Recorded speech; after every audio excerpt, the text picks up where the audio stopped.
Hello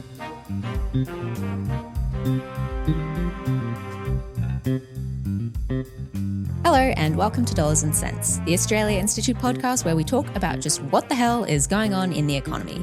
I'm Eleanor Johnston-Leake, the senior content producer here at the Australia Institute, and as always, I'm talking to our chief economist, Greg Jericho. How are we doing today, Greg? Doing well, Eleanor, and yourself? Yeah, not too bad, thank you. Cool, and we're coming to everyone a bit earlier in the week today. We're recording we are. on a Wednesday afternoon. So why are we doing that again? Oh, there's noise around the building. People, construction. Construction, and our producer is a grumpy old He doesn't want Gus. to edit out a bunch of I know. loud noises. Just shocking.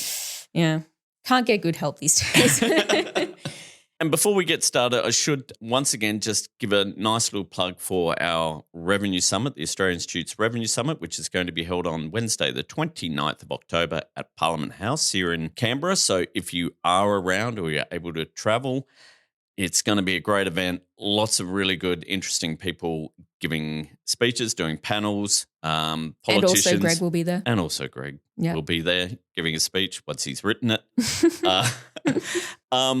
Special offer for our podcast listeners. We're into the third tranche of ticket sales, and so the price has bumped up a bit because unfortunately the early bird specials has gone. But if you are a podcast listener and you follow the links in the show notes and use the promo code podcast, you can still get 50% off the current price of the ticket. So it's around $75. I think it's going to cost. That's a pretty good deal. Which is still great value, 50% off, just like that good old capital gains tax discount, but for the summit.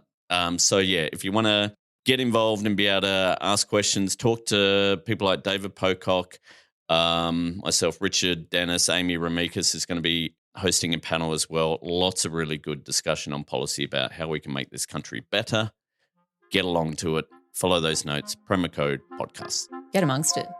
If you're worried about not being able to get your own place, I've got some good news for you. Labor is bringing in 5% deposits for every single first home buyer. It will have a minimal impact. There will be a slight increase in prices, but already 185,000 Australians have benefited from this scheme. We have a supply issue and you don't need an economics degree to understand that. It'll saddle them with enormous levels of debt and it will increase the profits of banks. Anything that allows Australians to spend more on housing than they'd otherwise be able to results in more expensive housing, which in turn results in lower home ownership rates. Now, on to the economy. Greg, we talked last week about how the 5% first home buyer's deposit is probably really just going to make house prices more expensive. So good. Knowing that, let's just have a look at the absolute state of the housing market as it is right now. The Westpac indicator of house price expectations says house price expectations just hit a 15-year high and rose 12.2% over the last year. I suppose my first question is, what does house price expectations mean, not house prices? Yeah, it's a bit of a what we call in economics a forward indicator, where it's not measuring something that has happened, but it's trying to give an indication what we think will happen. A bit like there are things like inflation expectations, where you ask economists, business owners, and even union representatives, what do you think the inflation's going to be in the next 6 months, next year? Yeah. And that gives a bit of a guide of essentially, with inflation, it's important because these are the people who are going to be involved in wage negotiations. So if they're thinking that inflation is going up or down, that's going to give a good indication of what's going to happen. And it's the same with these house price expectations.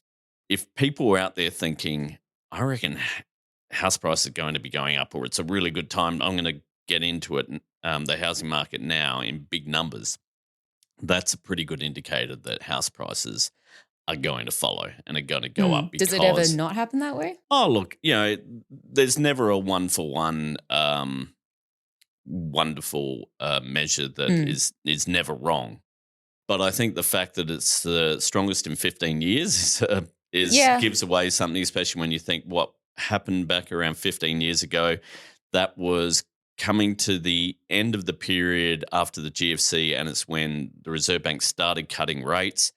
And we saw a massive boom in the housing market, especially in Sydney, especially in houses. as opposed to apartments. So it probably means the odds of house prices going up faster than they have been recently are probably pretty good. Yeah, and that's kind of what it's indicating.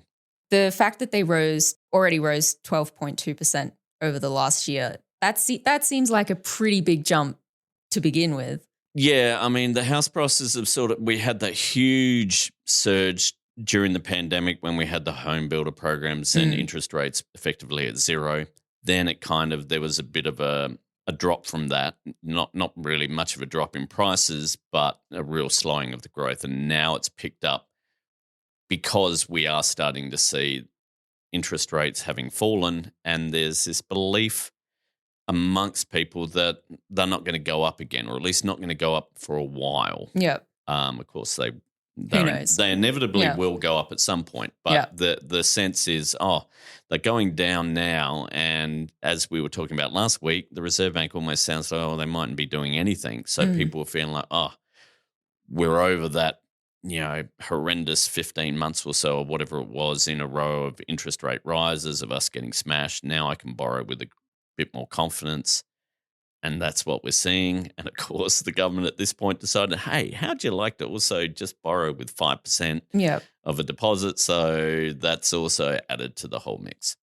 Is the 5% deposit, do you think that is playing a large part in it, or not so much? Oh, look, I think it adds into it because it's targeted mostly targeted only at first home buyers. Not a massive amount in the grand scheme of things, but we certainly did know that there were investors trying to get into the market, as you said last week, before October 1.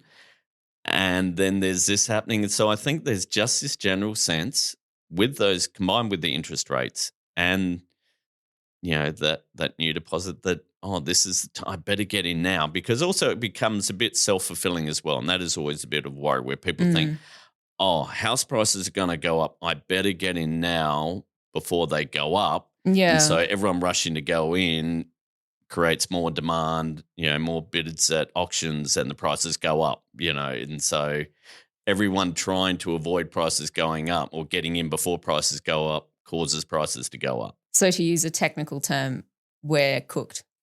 Yeah. Look, I mean, is Eleanor going to be able to afford a house? Well, you could get in too. Get in quick. Get in on the this isn't the ground floor. Yeah, and what will be interesting to see is if it is like we saw 15 years ago and like we actually saw during the pandemic boom, is it just in houses or is it in apartments as well? Most of the boom of over the past 15 years has been houses, where we've seen a real divergence of the growth in house prices. So if you were an investor and trying to buy something to make a profit, you'd buy a house, your value's gone up. If you bought an apartment, probably hasn't gone up as much. So it'll be interesting to see if that follows suit as well. On the other side of the coin, the Cotality Quarterly Rental Review has found that rental vacancy rates are at a record low, and that the median weekly rental price across the combined capital cities has gone over $700 a week for the first time. Went over in August. It's now at $702. So house prices going up. Nothing seems to be stopping them going up. The rental market tightening.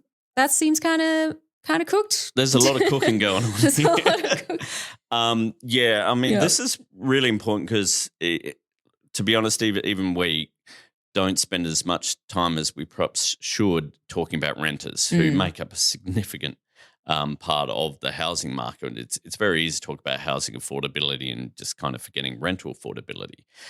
Rents are a bit odd in that period after 2010, when we saw house prices explode, rents actually kind of stabilized because they had boomed during the mining boom period and just before the GFC, and then it all sort of settled down. But what we've seen after the pandemic is rent prices really start going up, and they seriously went up when the Reserve Bank started raising interest rates. Kind of not because there's any link, but because people think there is a link or there should be a link. And so a lot of landlords were like, oh, interest rates are going up. Whether or not you've got a mortgage on that property, it was a nice cover to go, oh, well, we've got to. Well, I mean, people who do have a mortgage are increasing the rent. Yeah, exactly. Just to keep in line with the market. Yeah, exactly. And when even in ACT, where we do have some rental caps, it's still linked with inflation. So because inflation was going up, you were able to raise rent prices by more than you had in the past. And we've seen that really sort of take off. It had sort of settled down and people were thinking, oh, it's slowing. And this report, though, suggests, no, it's starting to take off again. The reason why this report is interesting is it's generally a bit more timely than the ABS figures. They sort of they're a bit ahead of where the ABS figures end up being. And so this is a good guide of what's going to happen. And as you point out, we're talking real money here. I mean, you're saying $700, but that's for all dwelling types across the country. But if we in the capital cities, if we talk houses, it's $727 average. Median. So that's the midpoint. Yeah. But that's across all capital cities. So if we're talking Sydney, the median is $841. And the median unit rental price in Sydney is $753 a week, which is actually more than the median rental price for a house in any other capital city. So Sydney-siders certainly are quite properly able to be angry about the prices that they have to pay. Anyone in Sydney listening, yeah, I'm so sorry. Mean, if anyone in Sydney wants to complain about housing price and you don't live in Sydney, maybe shut up. They've actually got a real case here. I don't know. I think everyone should be able to complain. Yeah, everyone should be able to complain though, because as this report shows, in every capital city pretty much, the vacancy rate, so basically the number of properties that are able to be rented has fallen compared to this time last year. And as a result, we're seeing an increase in rental prices as well. That's going to feed into the inflation figures because rents are part of inflation, whereas house prices aren't. And, that's going to create some issues in itself because once again, landlords go, oh, inflation's going up. I like more money. Yeah. And so there is a concern that this is going to take off. And so it really just highlights how supply is a crucial thing, especially supply at the lower end. Public housing, as we've talked about ad nauseum, is something that needs to be done. But also I think it points out that, all these wonderful things like negative gearing and the capital gains discount that are meant to generate all this great investment housing that can be rented. Well, on that note, there was attached to the report, I thought a quote that was very telling from one of the Cotality economists. While investors have comprised an elevated portion of home lending over the past 2 years, this hasn't translated into additional available rental stock. So are you telling me that these investors aren't actually just buying houses to supply to poor renters out of the goodness of their heart? Look, investors do build dwellings. That certainly is a thing, but a vast majority of investors are just buying established houses or properties and that have probably already been rented out or buying off someone who is selling up their home and then they rent them out. Yep. So it's certainly a case that we're not seeing any great boom in investor housing stock due to investors building a lot. It varies across capital cities. Melbourne, for example, in the run-up to the pandemic in that period, there was a huge surge in apartment building. Not so much in Sydney did we see that. And so as a result, it has kind of fed into Melbourne's house prices overall not growing as fast as elsewhere. And Victoria, for example, they have a levy on short stays. So basically, in effect, a tax on Airbnbs that other states don't have. And that helps sort of open up those properties to actual proper rental rather than it all being about just getting Airbnb customers and no one else. So, it's not a case of it's it's one size fits all for what's going on in Australia. Apart from the fact that, look, housing is still terribly unaffordable. It's probably going to get worse. For renters and buyers. For renters and buyers at the moment. And the government certainly is trying to build some houses in their wonderful half of going about it in a weird kind of way. But it just reiterates we've got to get rid of some of the demand in the system that we are creating due to the distortions of the tax system, the capital gains tax, negative gearing, and at the same time build more homes, especially get the public sector in there. Until we get those kind of things matched up, we're going to be saying the same thing over and over and over. We're cooked. Yeah. Yeah. Okay. Yeah. Great. Choices matter. And the Australian government collects more money from HECS than it does from the petroleum resource rent tax. I can't tell you, as Finance Minister, I probably get 100 good ideas for one that we can do. Well, there's a reason we can't do that. It's because we're a low-tax country. If we just collected the average amount of tax, we'd be collecting an extra $130 billion a year. Moving on to something completely different, but also not really because you were just talking about tax. We've got some new data from the ATO, Australian Taxation Office, out. The annual Corporate Tax Transparency Report. So basically tracking large companies with a total income of over $100 million, seeing if they've been good boys and paid their tax. There might be good girls as well. No, all evil corporations are men. Yeah. Okay. Anyway. I would try and refute that, but no, it's just not going to happen. Turns out not all of them were. 28% of those companies did not pay any tax in the year of 2023 to 24. Lots of companies didn't pay tax, but, let's start with the one we rag on the most, the gas industry. Santos has gone their 10th straight year in a row paying zero tax. PRRT, the Petroleum Resource Rent Tax, revenue declined by 20%, even though the number of companies that actually pay it went up. Greg, what's up with that?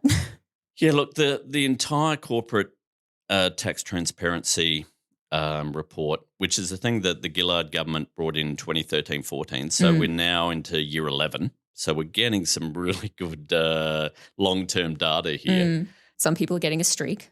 Yeah, some people are getting a streak. Santos, they did pay tax in the first year and then have decided, let's see if we can do 10 years in a row. And by God, they did it. They did it. Well done. Well done, Santos Limited. Yeah, so over that 10 years, they didn't pay any corporate tax for Santos Limited. That's the main company. There are a few smaller little entities and they paid some small tax, but, minuscule stuff compared to the $47-48 billion worth of total revenue over those 10 years, during which time apparently they no profit. No taxable profit. Because we always must remember corporate tax is paid on profits, not on total income, which is fine, except these companies are very good at turning masses amount of income into nothing. Yeah. To suddenly, oh, no, we haven't been able to turn a taxable profit, as you say, for 10 years. Now, a lot of these companies that are not paying tax, I won't say a lot, but some of these companies, especially smaller ones, they're carrying forward losses from a previous year, which is perfectly reasonable. There might be some tax offsets and things like that. But one of the problems we're seeing with these massive companies is they're not paying. It's not like they had a good year, then a bad year, and then it's like, what, you've been having 10 bad years in a row? Really? And especially when you're reading Santos's reports and like in 2024 suggesting that, we made $1.2 billion in profit after tax, which is like, well, yeah, if you're not paying any tax, the after-tax profit bit is pretty easy, So, Santos is a repeat offender on this score, but a lot of gas companies are. Ichthys LNG, which operates out of Northern Territory, a Japanese company that exports LNG to Japan, no tax since 2018-19 when it first is registered on there, no tax at all.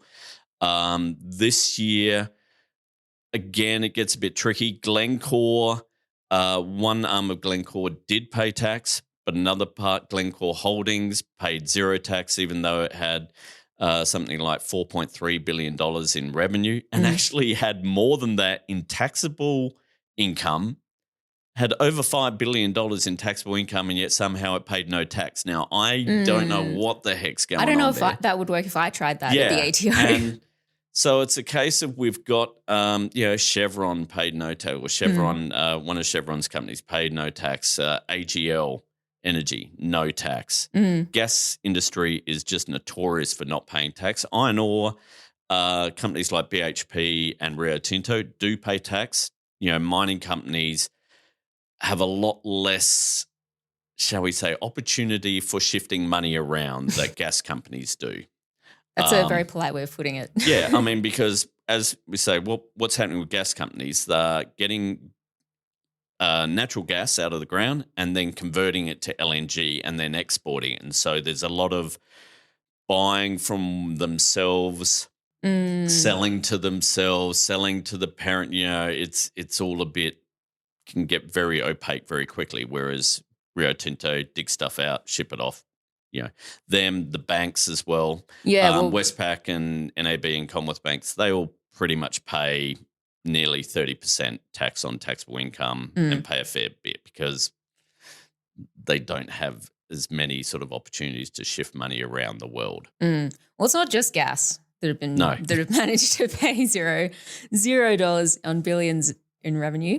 Optus, who funnily enough have been in the news lately for pretty massively mishandling 000 outage that led to the deaths of 3 people, they earned $8.2 billion in 2023 to 24, but reported 0 taxable income and paid 0 tax. That's officially it's Singtel, Singapore Telecom, because that's the parent company of Optus. And it's this case of how do you do that? How do you make $8.2 billion in sales and apparently no profit? Again, it's not an uncommon occurrence. And we see this across a lot of telecommunications, commercial broadcasting kind of entities, like Netflix, $1.2 billion in sales here in Australia, no tax, no profit.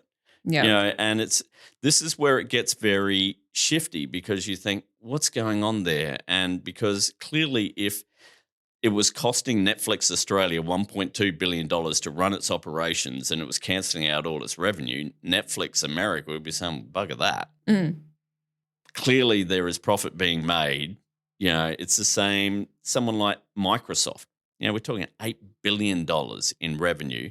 They did pay some tax, but they took that $8 billion in revenue and it became around $538 million in taxable income. The ability to reduce their total sales. And I'm thinking, is it's not like Apple has a huge, labor force and budget and, but this ability to do this.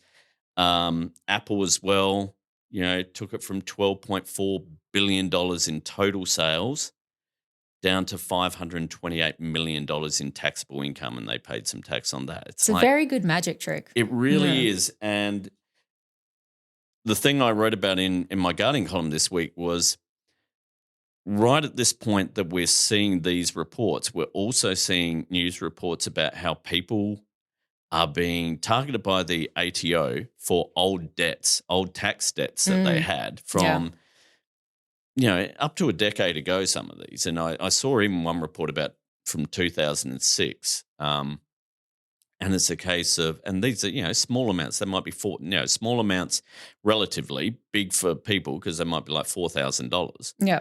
And having to pay these from periods where they've no longer had to keep their tax returns. So how do I even know? Very sort of robo-debt-ish, shall we say. And you see that, and then at the same time you're saying, oh, great, we should be celebrating because fewer than 30% of companies didn't pay tax, and that's the smallest amount for a decade. And you think, is that an improvement? Is that great? And and to think about how much revenue we're missing out on here, even in this year, the companies that paid no tax still registered around 20 billion or so of taxable income. Mm. Well, why can't we get 30% of that taxable income at least, you know? And that's just the ones that listed they're taxable the ones income. that actually weren't able to reduce their total income to zero, but still had some taxable income, but still paid no tax. And it's, you know, so we're, even if it was just that, we're talking $5-6 billion. If they paid the same level of tax relative to their total income that all the companies that do pay tax do, we're talking, you know, closer to $20 billion in revenue that we're just not getting because of the ability for companies to, let's be honest, shuffle money around the globe. Well, yeah, I can't help but notice that a lot of these companies are massive multinational corporations. I hate to talk about him, but Trump has, you know, as he tends to do, made things worse for other countries when it comes to being able to tax multinational corporations. We're working with G20 nations to agree to a global minimum corporate tax rate that can stop the race to the bottom. G7 finance ministers have reached a historic agreement to reform the global tax system, to make it fit for the global digital age, but crucially to make sure that it's fair, so that the right companies pay the right tax in the right places. Australia could miss out on significant revenue from US multinational companies operating in Australia after the US president struck a G7 deal to exempt America from a worldwide corporate tax floor. Can you tell us a bit about what the challenges are that countries face in doing this? If companies are able to send money to their parent company or get their parent company to bill them for services so it looks like they actually made no profit, so that the parent company makes all of its profit in locations that are very low taxing or tax havens, then the only way around that, Australia can't just go, oh, well, we'll raise our company tax. It's not going to do anything. You've got to work with international organisations and with other countries. And Australia had done this, worked with the OECD and other nations to bring in a minimum company tax of 15%. And what this would mean is if companies like an American company in Australia paid less than 15%, we'd be able to, in a sense, get it topped up to 15% here. Yeah. Problem was Donald Trump came and said, no, America's not going to do that. Yeah. It had been agreed. He said, nope, and went along to the G7 and basically cowered them into agreeing to not apply it to American companies, which meant basically it's dead. Yeah, you know? a lot of these companies are American. Yeah. And another thing that Australia did bring in and echoed what is happening a bit over in Europe especially is a thing called a public country-by-country reporting. So basically if you have a company here in Australia, but you also have a global, you know, parent company, you need to report to the tax office, and it's publicly done, where you pay tax. And it was specifically related to locations that don't have things like a corporate transparency index. So it was very much the list of countries and locations mentioned, like Jersey, Monaco, Bahamas, you know, all these places that are Cayman Islands, I think is a classic. Cayman Islands, all these places that are notorious tax havens. They're like, right, you're going to have to tell us, are you paying tax in there? So that at least, again, brings this transparency so that then either the ATO can sort of try and follow the trail, because you have to justify why you're paying tax where you are. You have to report your income and your profit in each of these locations. So an effort to actually sort of try and get some ability to the tax office to get this money. American companies do not like this, and they have been lobbying Trump and his Commerce Secretary to treat Australia's laws as though they are a tariff, a trade barrier, and saying, oh, this is terrible. This is making it harder for us to do trade. And I think, what, trade in Jersey and the Cayman Islands and Bahamas? Obviously, it's not a trade barrier because Australian companies have to do it as well. But this is the concern that Trump is going to go, oh, if you keep that in place, I'm going to put tariffs up more on Australian companies and things like this. So basically, Trump is terrible for any efforts to try and rein in this basically rorting of the international tax system. Probably because he likes the rorting of the international tax system. And certainly he listens to American companies like Apple, like Microsoft, like Facebook, who are very much pushing to get rid of any of that so that they can still get away with what they're doing now here in Australia, paying bugger all tax. Well, we don't really have time for a tariff corner, but we did manage to get some Trump non-tariff stuff in tariff there. corner. Yep. Trade barrier corner. Yeah. All right, well, that's probably all we've got time for today, Greg. It is. And thank you, Eleanor, and thank you, everyone, for listening. We'll be back with another Dollars and Cents next week, but this episode of Dollars and Cents is recorded on the 8th of October, and some things may have changed.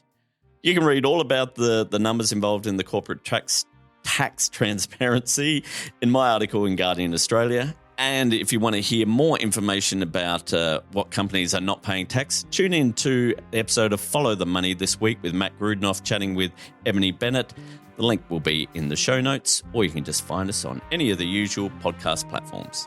And for more information on issues that need to be fixed with the tax system, get along to our website at australiainstitute.org.au, and while you're there, register for tickets at our Revenue Summit, which will very much be covering all of those topics. Remember, promo code podcast to get 50% off.